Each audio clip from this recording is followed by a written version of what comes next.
आजादी के बाद पहली बार ऐसा हुआ है कि मुस्लिम मुक्त भारत सरकार का गठन हुआ है दोस्तों। इस सरकार में मुसलमानों को कोई जगह नहीं दी गई है, कोई मंत्रालय नहीं दिया गया है, यानी मुसलमानों को अछूता बना दिया गया है, साइड कर दिया गया है। आखिर ऐसा क्यों हुआ? और मुसलमान इसको लेकर दुख जाहिर कर रहे हैं, नाराजगी जाहिर कर रहे हैं। तो मैं मुसलमानों से एक सवाल करना चाहता हूं कि अगर उस सरकार में आपको जगह नहीं दी गई तो आपको मलाल काहे का? आप तो उस सरकार को हराने के लिए ही वोट करते हैं, आप तो बीजेपी को हराने के लिए ही वोट करते हैं ना।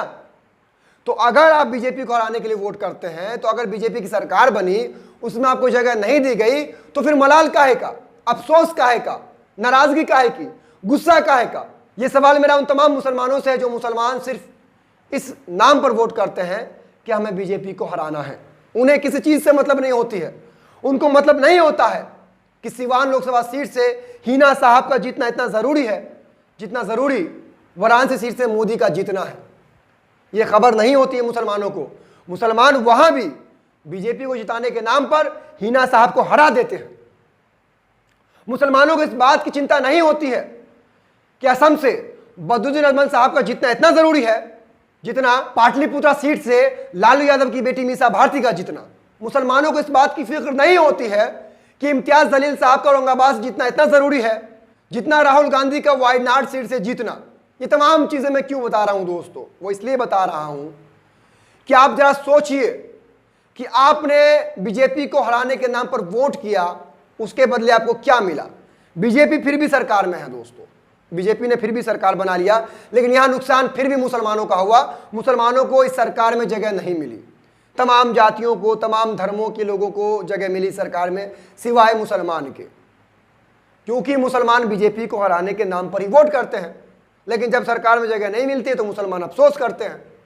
तो जब आप तमाम मुसलमान बीजेपी को हराने के लिए ही वोट करते हैं, लेकिन फिर भी बीजेपी जीत जाती है, सरकार बना लेती है, तो आप ये कैसे उम्मीद करते हैं कि बीजेपी मुसलमानों को वहां जगह देगी, मुसलमानों को मंत्रालय देगी, मुसलमानों को इज्जत देगी? कैसे ये उम्मीद करते हैं आप दोस्तों? इसलिए आप किशनगंज लोकसभा सीट से अख्तुल ईमान जैसे नेता को हरा देते हैं, इसलिए आप औरंगाबाद सीट से इम्तियाज जलील जैसे नेता को हरा देते हैं, इसलिए आप सिवान जैसे सीट से शहाबुद्दीन साहब की पत्नी हिना साहब को हरा देते हैं, इसलिए आप असम से बदरुद्दीन अजमल साहब जैसे शख्सियत को हरा देते हैं। लेकिन हाँ, आप मुसलमान जितनी फिक्रमंदी के साथ बीजेपी को हराने के लिए काम करते हैं, जितने एग्रेसिव होकर वोट करते हैं, एग्रेसिव पोलिंग के चक्कर में मुसलमान अपनी बेटियों की, बच्चों की गिरफ्तारी करवा लेते हैं, लेकिन बदले में मिलता क्या है आपको? बदले में यही ना मिलता है कि मधुबनी सीट से मोहम्मद अली अशरफ फातमी हार जाते हैं। वो मोहम्मद अली अशरफ फातमी जिन्होंने बतौर सांसद, जब वो सांसद थे दरभंगा से, 4 बार वो सांसद रहे, एजुकेशन लाइन में मोहम्मद अली अशरफ फातमी ने इतना काम किया है कि मैं वो लिस्ट में अगर मैं गिनवाने लगूँ तो ये वीडियो 20 मिनट का हो जाएगा। लेकिन अफसोस की बात है दोस्तों, एक मुसलमान जो चंद वोटों के लिए खुद को यादव बना लेता है, फातमी यादव बन जाता है, क्या नहीं करता है, फिर भी वो 1.25 लाख वोट से हार जाता है। लेकिन अफसोस फिर भी मुसलमानों को ये लगता है कि हमें बीजेपी को हराने के लिए आरजेडी को वोट देना जरूरी है, कांग्रेस को वोट देना जरूरी है, मुस्लिम प्रतिनिधित्व खत्म होता जा रहा है। लेकिन इसकी चिंता मुसलमानों को नहीं है।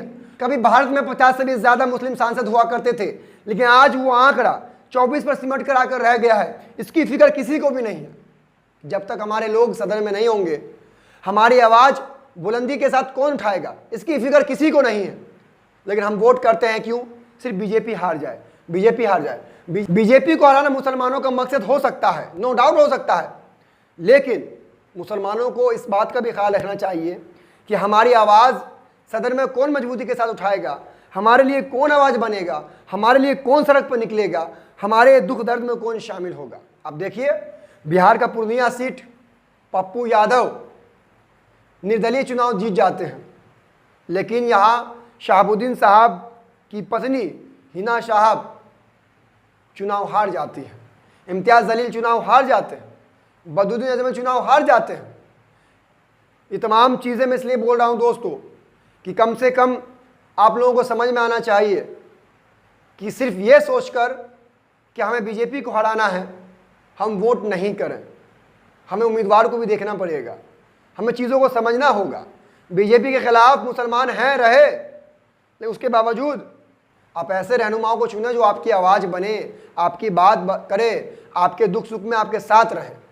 इस वीडियो को शेयर कीजिएगा दोस्तों। मिलता है अगले वीडियो में, तब तक अपना ख्याल रखिए। जय हिंद।